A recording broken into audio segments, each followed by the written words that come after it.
This For Strength of Youth Guide for Making Choices was released after the Children and Youth Program was introduced to the church, and it's a really important guide, and we're hoping that you're using that both as you plan your activities, but also as you're teaching in your lessons.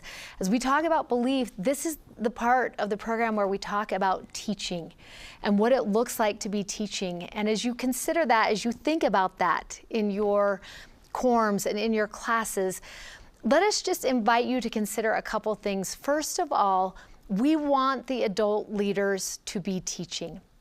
You have been called and set apart to help mentor these youth, and that includes your testimonies of the doctrines and the eternal truths of the Church of Jesus Christ of Latter-day Saints. You are there because of what you have to teach. So we are hoping that the lessons include your voice, include your teaching, include your direction. At the same, can youth participate? Yeah, at the same time, where does a youth fit in?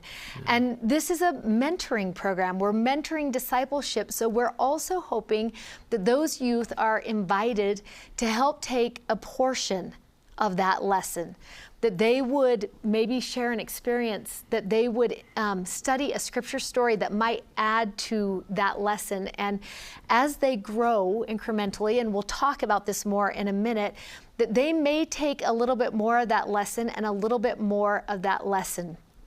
But we invite you to make sure as leaders that you are teaching these youth. That's important. That's important for this program, and it's important for the youth. It's important that our young people learn to speak the language of discipleship, the language of faith.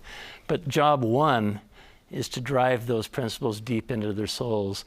And that's going to happen best under the inspired teaching and tutelage of leaders who've been at this for a while. That's so good. We can have it both ways.